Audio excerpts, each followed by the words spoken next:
दोस्तों नमस्कार, मैं राम सूरत यादव। क्या अरविंद केजरीवाल को सचमुच राजनीतिक दृष्टिकोण से उनको फंसाया गया है? जिस तरीके से आम आदमी पार्टी ये आरोप लगा रही है कि एक तरीके से आम आदमी पार्टी को समाप्त करने के लिए और केजरीवाल की छवि को खराब करने के लिए अरविंद केजरीवाल को बीजेपी के इशारे पर ईडी और सीबीआई ने साजिश के तहत उनको फंसाया है, जबकि कोई इस तरीके का अरविंद केजरीवाल के द्वारा या आम आदमी पार्टी के द्वारा कोई शराब घोटाला नहीं किया गया है। तो क्या आप लोगों को भी ऐसा लगता है कि अरविंद केजरीवाल को साजिश के तहत फंसाया गया है? जिस तरीके से इस समय पूरे देश में अरविंद केजरीवाल का मामला सुर्खियों में बना हुआ है, आप देख रहे हैं कि अरविंद केजरीवाल को लेकर के तीनों अदालतें, lower court, high court, supreme court आमने सामने आ गई हैं। लेकिन आपको आज हम पूरा सच बताएंगे और आपको कुछ ऐसा तथ्य बताएंगे जिससे आप लोग स्वयं इस निष्कर्ष पर पहुंच जाएंगे कि अरविंद केजरीवाल की भूमिका क्या हो सकती है।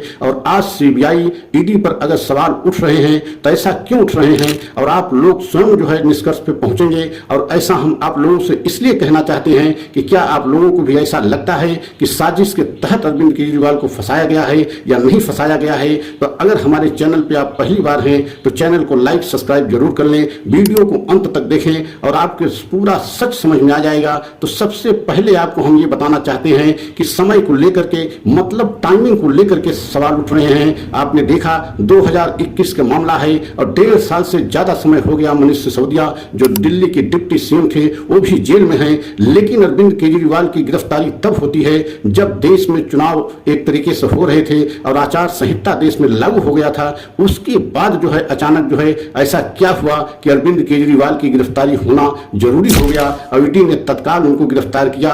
और आपको सबसे अहम बात बताना चाहते हैं कि जब दिल्ली हाई कोर्ट ने सारी एक तरीके से याचिकाएं अरविंद केजरीवाल की खारिज कर दी, उसके बाद जब सुप्रीम कोर्ट में मामला जाता है तो सुप्रीम कोर्ट ने 21 दिन की मोहलत देते हुए और ये कहते हुए कि चुनाव प्रचार करने का अधिकार है और इनको चुनाव प्रचार के लिए हम 21 दिन के लिए छोड़ रहे हैं। तो आप समझ सकते हैं कि एक तरफ सुप्रीम कोर्ट ने ईडी पर भी सवाल खड़ा किया। सुप्रीम कोर्ट ने कहा कि अभी तक आपने 1 रुपया बरामद नहीं किया है और किसी तरीके से रिकवरी हुई नहीं है, तो कैसे हम मान ले कि अरविंद केजरीवाल इसमें शामिल हैं। और 2021 का मामला 2024 मार्च में अरविंद केजरीवाल को गिरफ्तार किया जाता है। और अभी आपने देखा है 1 हफ्ते पहले जिस तरीके से लोअर कोर्ट राउतरंड कोर्ट से अरविंद केजरीवाल को जमानत मिलती है और जमानत मिलते ही एक तरीके से ईडी के हाथ पांव फूल गए। ईडी ने तत्काल हाई कोर्ट जाकर के उस पर स्टे लगवाया और स्टे लगवाने के बाद दूसरे दिन जैसे ही उस मामले में सुनवाई सुप्रीम कोर्ट में होनी थी, आपने देखा है कि तत्काल सीबीआई ने भी एक्शन में आ गई और सीबीआई रातों रात अरविंद केजरीवाल से पूछताछ करती है। उसके बाद अरविंद केजरीवाल को राउतरंड कोर्ट में एक तरीके से पेश करके उनको गिरफ्तार करती है। इस समय ईडी के हिरासत में है। तो क्या आप समझ सकते हैं सीबीआई भी इस समय अपने हिरासत में अरविंद केजरीवाल को लिया है, 3 दिन के रिमांड पर सीबीआई ने लिया है।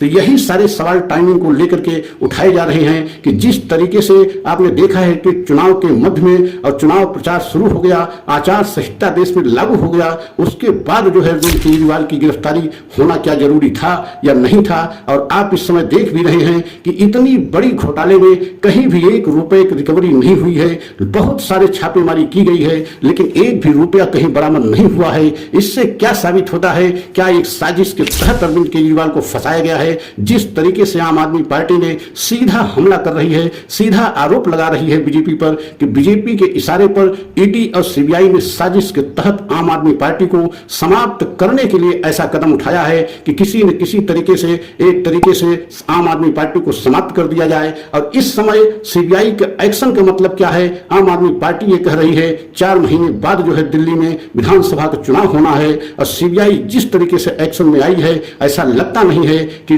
चुनाव से पहले अब अरविंद केजरीवाल दिल्ली के सीएम और आम आदमी पार्टी के मुखिया जेल से बाहर आ सकते हैं। अगर वो जेल से बाहर नहीं आए तो एक तरीके से आम आदमी पार्टी को बहुत बड़ा नुकसान होगा। तो क्या आप सभी लोगों को भी ऐसा लगता है कि राजनीतिक एक तरीके से द्वेष भावना के चलते एक तरीके से राजनीति के दृष्टिकोण से शिकार बनाए गए हैं या सचमुच में जो है शराब घोटाला अरविंद केजरीवाल ने किया है। जिस तरीके से ईडी और सीबीआई यही बता रही है कि एक तरीके से मुखिया है शराब घोटाले के, तो ये देखना है, आप लोग स्वयं भी इस निष्कर्ष पे पहुंचिए और जानिए कि ये आज देश में अगर ऐसा मामला सुर्खियों में बना है तो इसके पीछे का रहस्य क्या है, राज क्या है। लेकिन हमने आपको बता दिया कि टाइमिंग को लेकर के सारे सवाल ईडी और सीबीआई पे उठ रहे हैं और यही कारण है कि जो है आज बीजेपी भी कटघरे में है।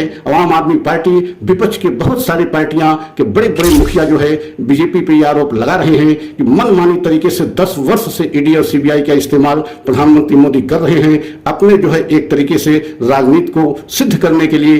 बड़े बड़े नेताओं को जेल भेजा जा रहा है और उनको जेल भेज करके उनकी छवि खराब की जा रही है, उनके पार्टी की छवि खराब की जा रही है। यही सारे आरोप जो है आम आदमी पार्टी और विपक्ष के बड़े बड़े नेता लगा रहे हैं। अगर हमारा वीडियो आपको अच्छा लगा हो तो लाइक सब्सक्राइब करें, कमेंट के द्वारा अपनी राय हमें अवश्य दें। अगला वीडियो पुनः लेकर के आएंगे। जय हिंद, जय भारत।